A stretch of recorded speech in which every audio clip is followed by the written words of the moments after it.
ஏதோ அடுத்த பிரதீப்பா வந்து பாத்தீங்கன்னா, திவாகர் அவர்கள் வந்து ரெடி ஆயிட்டு இருக்காரு. ஏன் சொல்றேன் அப்படின்னு கேட்டீங்கன்னா, வெளியில இருக்கப்ப அவர் என்ன பண்ணிட்டாரு அப்படின்னு சொல்லிட்டு நீங்க எல்லாம் சப்போர்ட் பண்ணீங்க. திரும்பி 2 வாரம் நாமினேஷன்ல வந்தாரு. அப்பயும் நீங்கலாம் என்ன பண்ணீங்க? ஓட்டு போட்டு பாத்தீங்கன்னா, அவர காப்பாத்துனீங்க. அதுக்காக பாத்தீங்கன்னா, தலைவன் வந்து உள்ள வேற லெவல்ல ஒரு சம்பவம் பண்ணிட்டு இருக்காரு. அதனால கண்டிப்பா ரெட் கார்டோ, இல்ல வந்து பாத்தீங்கன்னா, வீட்ல இருக்க எல்லாரும் சேர்ந்து ஒரு தகராறோ, இல்ல அடிச்சு ஏதாச்சும் ஒண்ணு பண்ணி, கண்டிப்பா வந்து திவாகர் அவர்கள வந்து வெளியில தொரத்திருவாங்க. அதுதான் நடக்க போகுது. அப்படி இல்லன்னா என்ன நடக்குது அப்படின்னு சொல்லிட்டு நம்ம வெயிட் பண்ணி பார்க்கலாம். ஹாய் மக்களே! நான் உங்க ஷாம். நெறைய பேர் வீடியோ பார்க்குறீங்க. லைக் பண்ணாம பார்க்குறீங்க. லைக் பண்ணிட்டு பார்த்தீங்க அப்படின்னா ரொம்பவே சந்தோஷமா இருக்கும். இந்த வீடியோ நெறைய பேருக்கு ஷேர் ஆகும். திவாகர் அவர்கள் அதாவது ஒரு ரூமர்ஸா போயிட்டு இருக்கும்போதே நம்ம என்ன சொன்னோம், இவர் வேண்டாம். வெளியில அவரு வந்து இன்டர்வியூன்னு பேர்ல என்னென்ன பண்ணாரு, நடிப்பு அரக்கன்னு சொல்லிட்டு கிறுக்குத்தனமா பண்ணிட்டு இருக்காரு. சப்போர்ட் பண்ணாதீங்க அப்படின்ற மாரி சொன்னோம். ஆனா பார்த்தீங்கன்னா, நம்ம சொன்னதுக்கு எதிர்மறையா பார்த்தீங்கன்னா, பிக் பாஸ் கண்டஸ்டன்ட்டா ஆளா தர்பீஸ் உள்ள வந்தாரு. வந்துட்டு சும்மா இருந்தாரா? பொண்ணுங்கள்ட்ட வழியிறது, பிளெயின் கிஸ் குடுக்கறது, பாத்ரூம்ல எட்டி பார்க்கறது, இந்த மாரி பல வேலைகள பார்த்துக்கிட்டு இருந்தாரு. இப்போ வந்து ஒவ்வொருத்தருக்குள்ளயும் கான்ஃப்ளிக்ட் ஆயிட்டே இருந்துச்சு. கானா வினோத் கூடயும், கமருதீன் கூடயும். இப்ப பார்த்தீங்கன்னா, எஃப்ஜே கூட ஒரு கான்ஃப்ளிக்ட் ஆகுது. என்ன பண்றாரு அப்படின்னு கேட்டீங்கன்னா, நான் என்னோட திறமைக்கு நீ எல்லாம் 30% கூட கிடையாது. சீக்கு வந்த கோழிடா நீ எல்லாம் அப்படிங்கிறாரு. அது மட்டும் இல்ல ரம்யா ஜோட்ட வந்து பார்த்தீங்கன்னா, உன்னோட தராதரம்லாம் எனக்கு தெரியும் அப்படிங்கிறாரு. அவர் என்ன மீன் பண்றாருன்னு உங்களுக்கு நல்லாவே தெரியும்.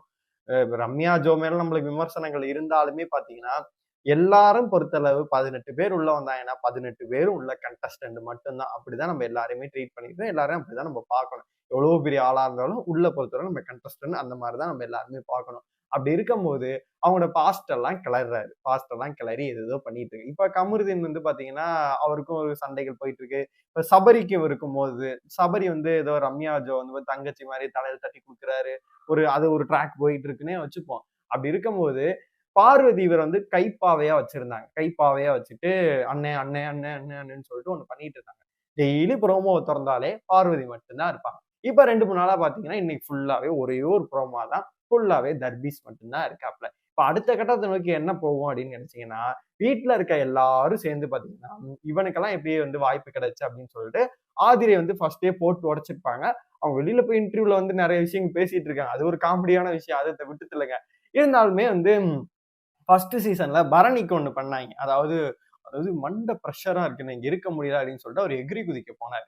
அதே மாரி பார்த்தீங்கன்னா, பிரதீப் ஆண்டனிக்கு வந்து ரெட் கார்ட் வந்து குடுக்க வச்சாய்ங்க அப்டின்னே சொல்லலாம். பெண்களுக்கு பாதுகாப்பு இல்ல ஏதேதோ ஒண்ணு பண்ணானுங்க. இப்ப பார்த்தீங்கன்னா, வீட்டுக்குள்ள வந்து அதே ஒரு விமன் கார்ட எடுக்க போறாய்ங்களா? இல்ல சண்டை சச்சரவு ஆகப் போதா?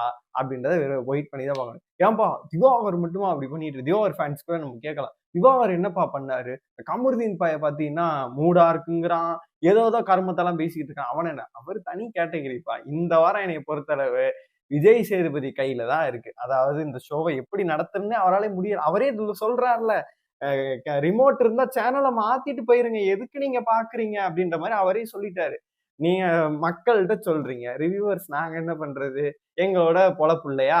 அதாவது இந்த 3 மாசம் மட்டும் தான் 100 நாள் வேலை திட்டம் மாரி வந்து பார்த்துட்டு இருக்கோம். அதுவும் நம்ம சேனல்லயும் பல பிரச்சனைகள் ஆகுது. அப்படி இருந்தும் நான் வந்து வீடியோ தான் போட்டுக்கிட்டு இருக்கேன். அப்படி இருக்கும்போது நாங்க ரிவ்யூவர்ஸ் எல்லாம் என்ன பண்றது? பார்த்து விட்டு போ முடியுமா? எங்களோட பொழப்பாச்சே நாங்க என்ன பண்றதுன்னு சொல்லிட்டு விஜய் சேதுபதிட்ட கேட்க தோணுது. அதனால இந்த வாரம் என்னைய பொறுத்தளவு பயங்கர விஷயம் நடக்கும். ரெட் கார்ட் கன்ஃபார்ம் கிடைக்கும். திவாகருக்கு வந்து பார்த்தீங்கன்னா, தொடர்ந்து இங்க சொம்பு தான் அடிக்கிறாய்ங்க வந்து, அவர் இப்படி பண்ணாதீங்கன்னு சப்போர்ட் தான் பண்றாய்ங்க. அவருக்கு பண்ற தவறுகள்லாம் எடுத்தும் காட்டுறதும் இல்ல. அதாவது நோட்டீஸ் பண்ணி இந்த மாரிலாம் பண்ணாதீங்கன்னு சொல்றது இல்ல. ஆல்மோஸ்ட் 18+ தான் எல்லாருமே பேசிட்டு இருக்காங்க. அதெல்லாம் நாராசமா இருக்குன்னு சொல்லிட்டு அப்படி கடந்து போறத விட்டுட்டு, நீங்கலாம் ஒண்ணு பண்றீங்கன்னு சொல்லிட்டு எடுத்தே வந்து அடிச்சு நவுத்தலாம். இல்ல எங்களுக்கு கூட காமிக்க வேணாம். நீங்களே ஓப்பனா திட்டி விடுங்களேன் அப்படின்ற மாரி தான் நம்மளுக்குமே தோணுது. இந்த வாரம் ரெட் கார்ட் கமருதீன் கிடைக்கும். திவாகர் வந்து பார்த்தீங்கன்னா, அடுத்த பிரதீபா ஆக்கி வெளில வைப்பாங்க. அது ஒரு பெரிய இஷ்யூ ஆகும். என்ன நடக்க போகுது அப்படின்னு சொல்லிட்டு பொறுத்திருந்து பார்ப்போம். உங்களோட கருத்துக்கள் எல்லாத்தையுமே கமெண்ட் பாக்ஸ்ல சொல்லுங்க.